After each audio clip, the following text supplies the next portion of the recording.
Je représente la société Aérocom, Aérocom Montgolfière, qui donc organise des vols en montgolfière dans la vallée de la Loire.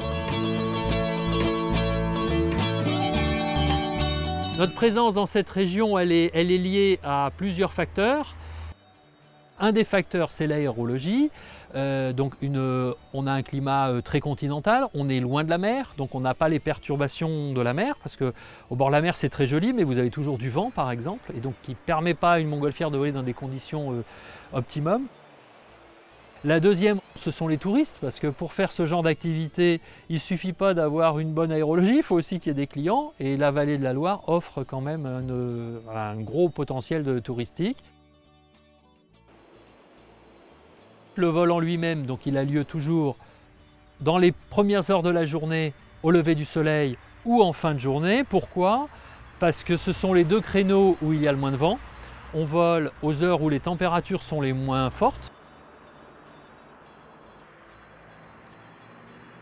Alors avant de décoller en montgolfière, on fait un sondage météo et ce sondage météo consiste à prendre un petit ballonnet de baudruche que l'on gonfle avec de l'hélium, qu'on laisse partir dans le ciel et en fonction de son cap va nous donner la direction du vent et l'angle qu'il va prendre en montant va nous donner la force du vent.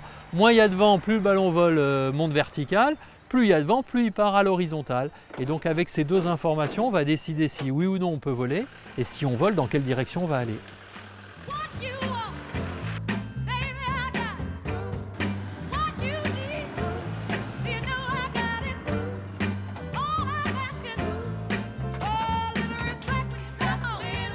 Messieurs, dames, je vous demande un petit coup de main.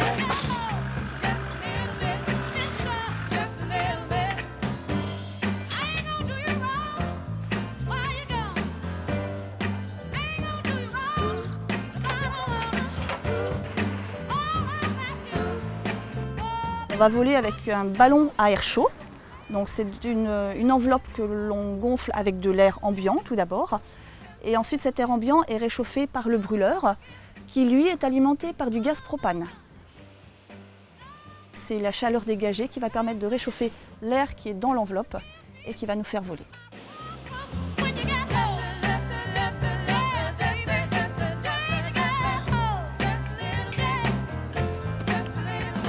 Alors le poste d'équipier, en fait, c'est vraiment l'assistant technique. Après l'accueil des passagers, on se déplace sur le terrain de décollage. On assiste le pilote pour installer la montgolfière, la gonfler. Donc il faut être un petit peu à la corde au bout du ballon pour retenir le ballon si ça bouge un petit peu, s'il y a du vent. Ensuite, le pilote décolle et c'est à l'équipier, au sol, de suivre le ballon pour être là à l'atterrissage.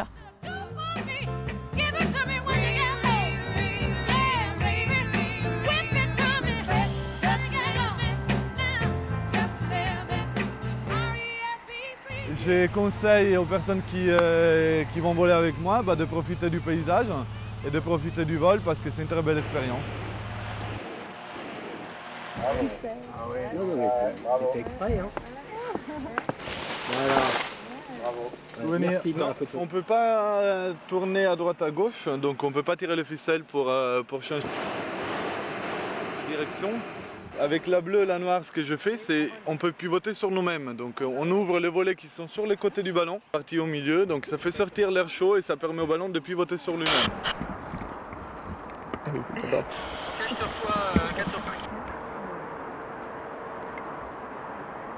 Bonjour à toute la famille Michael. Monsieur CD, j'ai 2 équipiers. On avance à 12 km/h.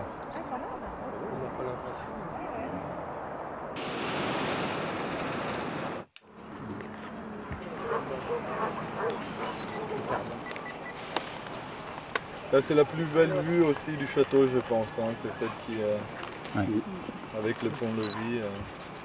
Sur votre réserve de gaz alors. Ah oui, là d'ailleurs. Ouais, c'est limite. Là. On va tomber en Ah non, c'est pas vrai.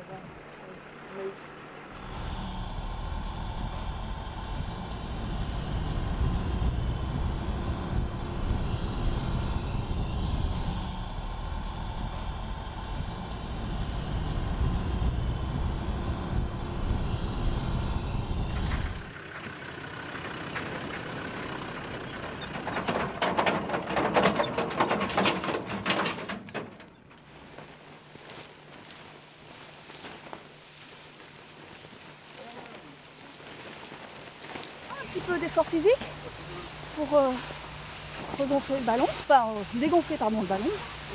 Donc on fait sortir tout l'air. Donc celui-ci c'est 2200 m3 d'air à faire sortir. Il est où? J'ai pris la corde de couronne qui nous permet au gonflement de garder l'enveloppe, de la faire se relever tranquillement. Et elle nous sert aussi après l'atterrissage pour coucher la toile au sol pour pouvoir la dégonfler.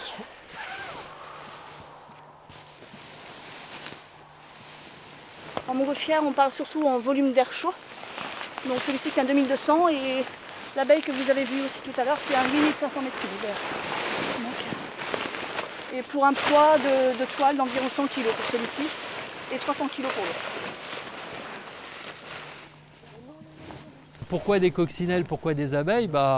La coccinelle, c'est un symbole porte-bonheur et en plus, si vous regardez la forme d'un ballon, c'est quasiment la forme d'une coccinelle, bon, qui regarderait un peu vers le bas. Petite anecdote toute mignonne sur la coccinelle, un jour je me suis posé dans un champ et il y a une dame qui avait au moins 80 ans qui est venue, qui s'est approchée de mon ballon et qui m'a demandé si elle pouvait le toucher. Alors j'ai été un peu surpris, je lui ai dit oui, vous pouvez le toucher. Et elle m'a dit, je touche la grosse coccinelle, ça va me porter bonheur.